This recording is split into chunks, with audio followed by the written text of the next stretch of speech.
full motion video, an often overlooked and underrated game genre, thanks to its not so well received beginnings with games like Night Trap and Plumbers Don't Wear Ties. Some real nonsense type stuff. And because of that nonsense, the choice-based genre has more frequently moved to other formats with more popularity since. I'm talking about stuff like the Telltale series, Walking Dead, The Wolf Among Us, Batman, or even games like Mass Effect have carried the torch for what FMV started. And then, in the divorce, FMV got the raw end of the deal, being relegated to things like the Netflix Bear Grylls interactive experience. Oh, how the mighty have fallen. But one man, in my eyes, has changed that trajectory with an FMV game that succeeded in the single place that every other game I've mentioned has failed. I know, putting an indie game by a first-time developer up against the likes of Mass Effect are quite large shoes to fill, but I'll explain, and to explain it all more in depth, I've brought in the creator of this game, Jason Trost, to help me explain what is AFAR, an interactive movie. How you doing, Jason? I'm doing good. I'm just releasing my first video game ever in about 2 weeks here, and there's a lot going on. The last month has been pretty intense. So let's start with the biggest question. What is AFAR?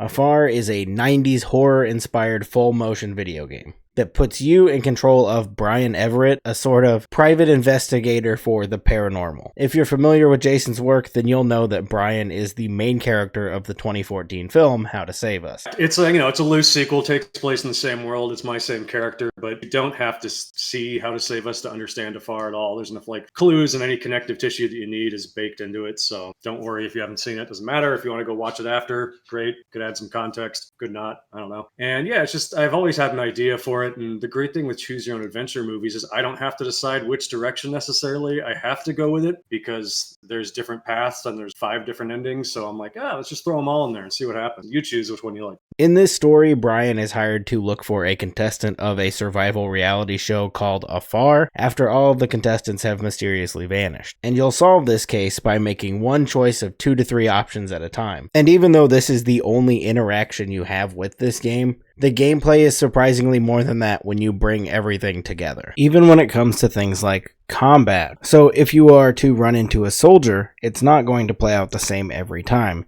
You can't always fight the soldier or always run away from the soldier. Sometimes you can fight back and win.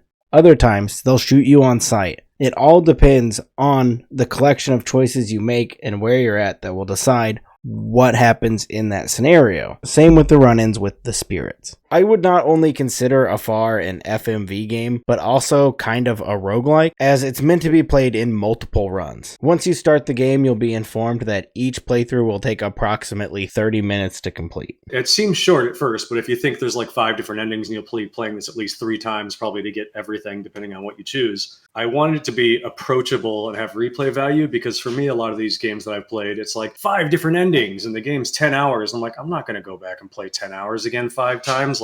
I want this to be something with you and your friends, you have a couple drinks or not, or whatever you do, and you hang out and you're like, let's do a run through. That sounds fun. Do a 30-minute run through, have fun. You're on a bus. Oh yeah, I could do one. You're on a train, you're on a plane, whatever. I wanted to make it approachable in a lot of ways. And I even knocked it down to standard def, which I always planned to do to make it like a VHS tape. But a big part of that is initially we tried one okay, we'll put it on there in 4K. And this doesn't look as good because it's too sharp. And I kind of hate things being too sharp, but it also made the game file size 20 gigs. And I was like, that's ridiculous for an indie game. So then by going down to SD, we knocked it down to 6 gigs, which I think is a lot friendlier for an indie game. And it's going to be $10. And I think if you're into horror movies and cheesy 90s FMVs like Resident Evil, Silent Hill, anything like that, I think you'll be all over it. And if you're not, you should probably run away. Each of these 30-minute runs strikes the balance well between choices and clips, so you never feel like you're just watching a standard movie with the occasional choice thrown in to make it a game, but also the amount of choices aren't overwhelming to the point that it feels like you're sacrificing storytelling just to make it fit the format. I think there's probably about 10 different choices or so throughout, and there's always a good 3 choices or so. And it's not the choices where, and they're not time choices in those games, because those stress me out, where it's do you say screw you, or do you do the friendly response 5 seconds and little timer goes by? It's not that sort of stuff. It's more you found a backpack, there's 3 items inside, which one are you going to investigate? And each item will give you a wildly different piece of lore that connects the mystery and just the world building of everything that's going on.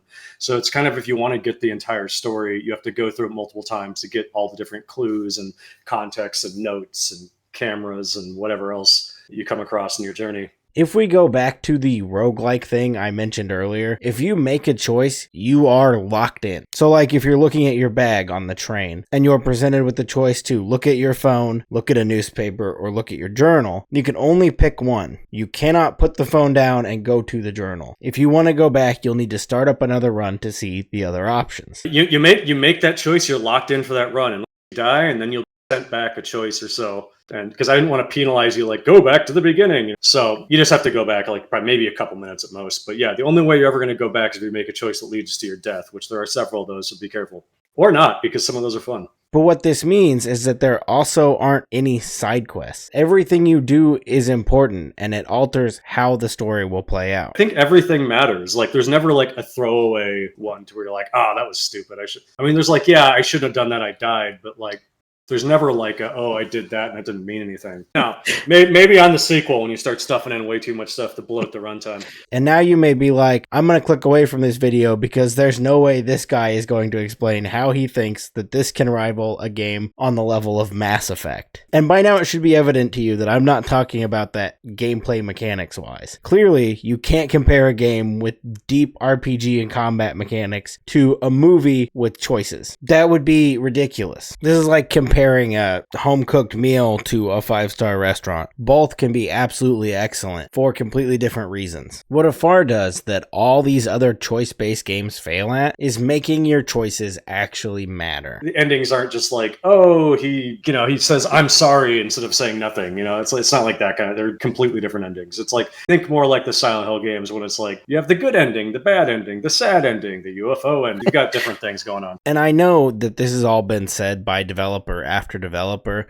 And when I heard Jason say that, I also kind of expected probably the same thing you're thinking, is can these endings really be all that different? Or is this the same scenario we get every time where it all ends up in one spot?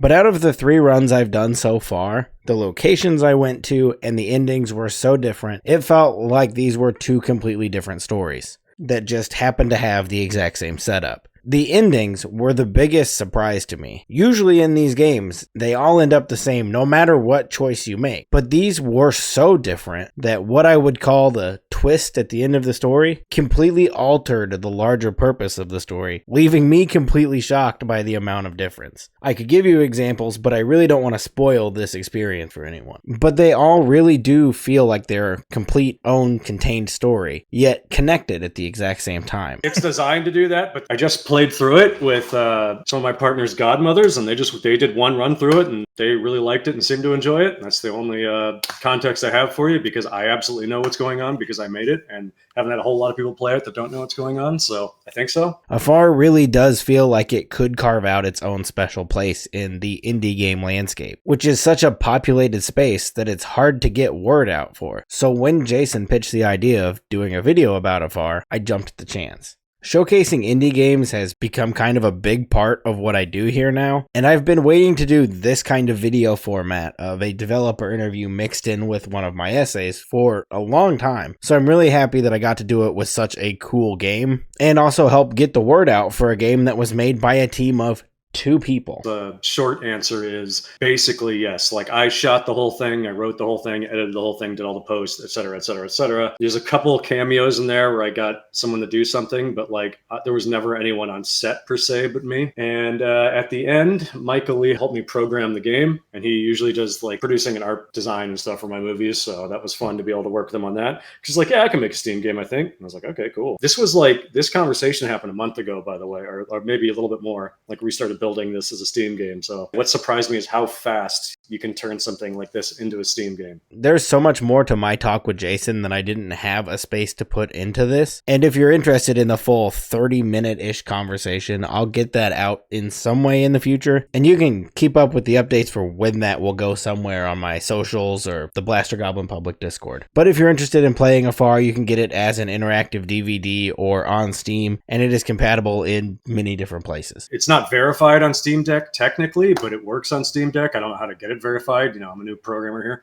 but I have played it on my Steam Deck, and it runs great on there. And you can just tap the screen and make your choices. And yes, like Jason said, it is compatible on the Steam Deck, which is where I also played it for my 4.5 hours of game time. But I did have to force compatibility to a Proton, and I cannot put that on the game. That may have just been due to tweaks I've made to the Steam Deck myself. I like to tweak things, and I don't need to get too deep into the weeds of what I've done to this thing. On top of that, if you do play it and you can't get enough of the AFAR universe, you can watch the movie This is a sequel to How to Save Us, or pick up the AFAR Choose Your Own Adventure book as well. See, it's the classic thing, and it's like, it's got the, but you're like, okay, cool, but let's see if I can find, oh, here we go. So it's like, to the left, find shelter, turn to page 51. To the middle, into the fog, turn to page 55. To the right, turn back, turn to page 59. Yeah, it's that kind of, then you know how they work. It's a classic Choose Your Own Adventure book based upon the script of the movie. So there are some things that are a bit different because when I write scripts at least, it traditionally, a lot of things change when I get there and I shoot it. And I'm like, well, that's not possible anymore. In the book, there were, so I wrote it in. You'll get some like slight differences, alterations, and more depth and description of certain things. Like I said, my full conversation with Jason will be up in some form or another, and you can keep up with Jason and what he's doing through his Linktree and YouTube channel I've put down in the description, along with the links to pick up or wishlist all things AFAR. And if you want to keep up with me, of course, you can join my Discord or come hang out with me on stream on Friday nights at 9ish p.m. Central Time. I'm currently working my way through every Dead Rising, and I'm always happy to see more people join in the nonsense there. But if you don't want to wait until Friday, a couple of videos are about to pop up on the screen here. One of them will be the other interview that I did with Jason a few months back, talking about his previous movie, The Waves of Madness, and also deep diving his career. And then the other one here will just be some nonsense that I made that YouTube thinks is the best one that I've done for you to watch. Okay, that's it. Bye. Oh, subscribe. Ha, snuck that one in on you. You didn't think I was gonna do it. Nerd. Why nerd?